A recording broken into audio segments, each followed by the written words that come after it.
ದಾವಣಗೆರೆ ಲೋಕಸಭಾ ಕ್ಷೇತ್ರದಲ್ಲಿ ಪತ್ನಿ ಪ್ರಭಾ ಮಲ್ಲಿಕಾರ್ಜುನ್ ಪರವಾಗಿ ಸಚಿವ ಎಸ್ ಮಲ್ಲಿಕಾರ್ಜುನ್ ಭರ್ಜರಿ ಪ್ರಚಾರದಲ್ಲಿ ಭಾಗಿಯಾಗಿದ್ದಾರೆ. ಪತ್ನಿ ಪ್ರಭಾ ಅವರನ್ನ ಗೆಲ್ಲಿಸೋಕೆ ಸಚಿವ ಮಲ್ಲಿಕಾರ್ಜುನ್ ಪಣವನ್ನ ತೊಟ್ಟಿದ್ದಾರೆ. ಕಾರ್ಯಕರ್ತರು ಪ್ರಭಾ ಮಲ್ಲಿಕಾರ್ಜುನ್ ಅವರನ್ನ ಗೆಲ್ಲಿಸುವುದಕ್ಕೆ ಶ್ರಮ ಪಟ್ಟಿದ್ದಾರೆ. ದಾವಣಗೆರೆಯಲ್ಲಿ ಪ್ರಭಾ ಪರ ಒಳ್ಳೆಯ ವಾತಾವರಣ ಇದೆ ಅಂತ ಹೇಳಿ ಸಚಿವ ಎಸ್ ಮಲ್ಲಿಕಾರ್ಜುನ್ ಹೇಳಿಕೆಯನ್ನ ಕೊಟ್ಟಿದ್ದಾರೆ. ಇದೇ ವೇಳೆ ಸಿದ್ದೇಶ್ವರ್ ವಿರುದ್ಧ ಸಚಿವ ಮಲ್ಲಿಕಾರ್ಜುನ್ ವಾಗ್ದಾಳಿಯನ್ನ ನಡೆಸಿದ್ರು. ಸಂಸದ ಜಿಎಂ ಸಿದ್ದೇಶ್ವರ್ ಊರು ಹಾಳು ಮಾಡುವಂತಹ ಕೆಲಸ ಮಾಡಿದ್ದಾರೆ, ಇವರಿಗೆ ಕಾಮಗಾರಿ ಗೊತ್ತಿಲ್ಲ, ಕಳಪೆ ಕಾಮಗಾರಿಯಷ್ಟೇ ಗೊತ್ತು ಅಂತ ಹೇಳಿ ಜಿಎಂ ಸಿದ್ದೇಶ್ವರ್ ವಿರುದ್ಧ ಸಚಿವ ಎಸ್ ಮಲ್ಲಿಕಾರ್ಜುನ್ ವಾಗ್ದಾಳಿಯನ್ನ ನಡೆಸಿದ್ರು.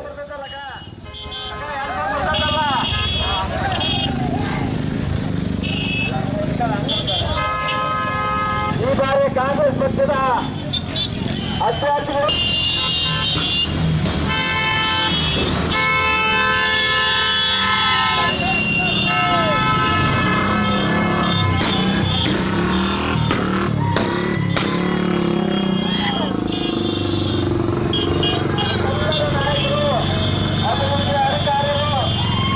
ಎಸ್ ಮಲ್ಲಿಕಾರ್ಜುನ್ ಅವರನ್ನ ನಮ್ಮ ಪ್ರತಿನಿಧಿ ಮಹದೇವ್ ಮಾತನಾಡಿಸಿದ್ದಾರೆ. ಬನ್ನಿ ನೋಡೋಣ. ದಾವಣಗೆರೆಯಲ್ಲಿ ಚುನಾವಣಾ ಕಣ ಸಾಕಷ್ಟು ರಂಗೇರಿದೆ. ಪತ್ನಿಯನ್ನ ಗೆಲ್ಲಿಸಬೇಕು ಅಂತ ಹೇಳಿ ಏನು ಸಚಿವ ಮಲ್ಲಿಕಾರ್ಜುನ್ ಅವರು ಸಾಕಷ್ಟು ಪ್ರಯತ್ನವನ್ನು ಪಡ್ತಾ ಇದ್ದಾರೆ ಮತ್ತು ಆಪರೇಷನ್ ಕೂಡ ಮಾಡ್ತಾ ಇದ್ದಾರೆ. ಈಗ ಅವರೇ ನಮ್ಮ ಜೊತೆ ಇದ್ದಾರೆ, ಮಾತಾಡ್ತಾ ಹೋಗ್ತೀನಿ. ಸರ್, ಹೆಂಗಿದೆ ಟ್ರೆಂಡ್ ದಿನದಿಂದ ದಿನಕ್ಕೆ? ಇನ್ನೇನು ಕೇವಲ 6 ದಿನ ಉಳಿತು. 6 ದಿವಸ ಉಳಿತು. ಜನಗಳ ಸ್ಫೂರ್ತಿ, ನಮ್ಮ ಕಾರ್ಯಕರ್ತರು ಸಾಕಷ್ಟು ಅಭಿಮಾನದಿಂದ ನಮ್ಮ ಕಾಂಗ್ರೆಸ್ ಪಕ್ಷಕ್ಕೆ, ಅದರಲ್ಲಿ ಮುಖ್ಯವಾಗಿ 5 ಗ್ಯಾರಂಟಿಗಳು ಸಾಕಷ್ಟು ಕೆಲಸವನ್ನು ಮಾಡ್ತಾ ಇದೆ ಮತ್ತು ಎಲ್ಲ ನಮ್ಮ ಮಹಿಳೆಯರಿಗೆ ಹೆಚ್ಚು ನಮ್ಮ ಕ್ಯಾಂಡಿಡೇಟು ಅಭ್ಯರ್ಥಿನೂ ಹೆಚ್ಚಿನ ರೀತಿಯಿಂದ ಸಹಕಾರವನ್ನು ಮಾಡಿದ್ದಾಳೆ. ಇನ್ನೂ ಮುಂದೇನು ಮಾಡ್ತಾಳೆ ಅನ್ನೋ ಒಂದು ಭರವಸೆಯಿಂದ ಸಾಕಷ್ಟು ಜನ ಅವರ ಆರೋಗ್ಯದ ಕಡೆ, ಅವಳು ಒಂದೊಮ್ಮೆ ಆರೋಗ್ಯದ ಬಗ್ಗೆ ಜಾಸ್ತಿ ಕಾಳಜಿಯನ್ನು ತೆಗೆದುಕೊಂಡು ಮಾಡಿದ್ಲು. ಈಗ ಇನ್ನು ಹೆಚ್ಚಿನ ರೀತಿಯಿಂದ ಮಾಡ್ತಾಳೆ ಅನ್ನೋ ವಿಶ್ವಾಸನೂ ನಮ್ಮ ಕ್ಷೇತ್ರದ ಎಲ್ಲ ಮಹಿಳೆಯರಿಗಿದೆ. ಆ ಒಂದು ನಿಟ್ಟಿನಲ್ಲಿ ಒಳ್ಳೆಯ ಒಂದು ನಮ್ಮ ಕಾಂಗ್ರೆಸ್ ಪಕ್ಷದ ಮೇಲೆ ಒಳ್ಳೆಯ ಒಂದು ಬೆಂಬಲವನ್ನು ಸೂಚಿಸ್ತಾ ಇದ್ದಾರೆ.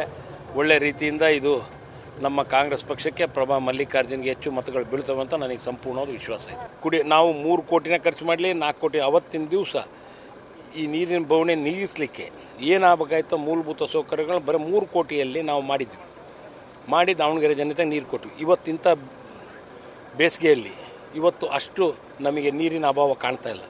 ಯಾಕೆಂದರೆ ನಮ್ಮ ದಾವಣಗೆರೆಯಲ್ಲಿ ಮುಕ್ಕಾಲು ಭಾಗ 75 to 80% ಏರಿಯಾದಾಗ ಬೋರ್ವೆಲ್ಗಳು ಇವತ್ತಿಗೂ ಬರ್ತಿಲ್ಲ. ಒಳ್ಳೆ ರೀತಿಯಿಂದ ನೀರು ಕೊಡ್ತಾ ಇದ್ದಾವೆ. ಅದು ಮುಖ್ಯ ಕಾರಣ. TV ಸ್ಟೇಷನ್ ಆಗಿರ್ಬೋದು, ಕುಂದವಾಡ ಕೆರೆ ಆಗಿರ್ಬೋದು, ಒಳ್ಳೆ ರೀತಿಯಿಂದ TV ಸ್ಟೇಷನ್ ಡೀಪನ್ ಮಾಡಿಬಿಟ್ಟು ಅದನ್ನು ಕೊಟ್ವಿ. ಅದು ಹಳೆ ಭಾಗಕ್ಕೆ ಸಾಕಷ್ಟು ಹೋಗ್ತಾಯಿತ್ತು, ನಿಟ್ಟುವಳ್ಳಿ ಭಾಗಕ್ಕೆ ಸಾಕಷ್ಟು ಹೋಗ್ತಾಯಿತ್ತು. ಇದು ಹೊಸ ಭಾಗಕ್ಕೆ MC colony, PGX station, Vidyanagar ಮತ್ತು ರಾಮಣ್ಕೋ ಸರ್ಕಲ್ಲು ಈ ಭಾಗದಲ್ಲಿ ಮತ್ತು ಹಳೆ ಊರಿಗೆ ಸಾಕಷ್ಟು ಹೋಗ್ತಾಯಿದೆ. ಆ ದೃಷ್ಟಿಕೋನದಲ್ಲಿ ಇಂಥ ಒಂದು ಯೋಜನೆಗಳ ಥರದ ಕಲೀರಿ, ಯಾವುದಾದ್ರೂ ಒಂದು ತೋರಿಸ್ರಿ ಯೋಜನೆಗಳು ಅವ್ರು ಮಾಡಿರೋದು. ಗೆಲುವಿನ ಬಗ್ಗೆ ಏನು ಹೇಳ್ತೀರಿ ಸರ್? ಕೊನೆಯದಾಗಿ ಮತದಾರರು ಏನು ಹೇಳ್ತೀರಿ? ನನಗೆ ಸಂಪೂರ್ಣ ವಿಶ್ವಾಸ ಐತಿ. ಮುಖ್ಯವಾಗಿ ಒಳ್ಳೆ ಅಭ್ಯರ್ಥಿ, ಸೂಕ್ತವಾದಂಥ ಅಭ್ಯರ್ಥಿ, ಒಳ್ಳೆ ಲ್ಯಾಂಗ್ವೇಜ್ಗಳು ಮಾತಾಡ್ತಾರೆ, ಒಂದು 3-4 ಲ್ಯಾಂಗ್ವೇಜ್ ಮಾತಾಡ್ತಾಳೆ.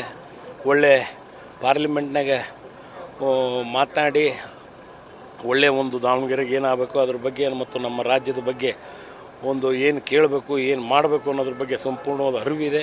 ಒಳ್ಳೆ ಬುದ್ಧಿವಂತಿದ್ದಾಳೆ, ಇಂಟೆಲಿಜೆಂಟ್ ಇದ್ದಾಳೆ. ಆ ನಿಟ್ಟಿನಲ್ಲಿ ನಮ್ಮ ಲೋಕಸಭೆಯಲ್ಲಿ ಪಾರ್ಟಿಸಿಪೇಟ್ ಮಾಡ್ತಾರೆ. ಮಾಡಿಬಿಟ್ಟು ನಮಗೆ ಏನು ನ್ಯಾಯ ಒದಗಿಸ್ಬೇಕೋ ಅದ್ರ ಬಗ್ಗೆ ಸಂಪೂರ್ಣವಾಗಿ ಅರಿವಿದೆ ಅವಳಿಗೆ. ಅದೇ ನಿಟ್ಟಿನಲ್ಲಿ ಮಾಡ್ತಾಳೆ ಅಂತ ವಿಶ್ವಾಸ ಇದೆ. ಮತ್ತು ನಮ್ಮ ದಾವಣಗೆರೆಯ ಜನತೆಯೂ ಸಾಕಷ್ಟು ಜನ ಮತದಾರರು ಇವತ್ತು ಭಾಳ ಜನ ನಮ್ಮ ಕಾಂಗ್ರೆಸ್ ಪಕ್ಷಕ್ಕೆ ಒಲವನ್ನು ತೋರಿಸ್ತಾ ಇದ್ದಾರೆ. ನಾವು ಈ ಚುನಾವಣೆಯಲ್ಲಿ ಗೆಲ್ತೀವಿ ಅಂತ ನನಗೆ ಸಂಪೂರ್ಣವಾದ ಭರವಸೆ ಇದೆ. Thank you. ಇದಿಷ್ಟು ಸಚಿವ ಮಲ್ಲಿಕಾರ್ಜುನ್ ಅವರ ಮಾತು.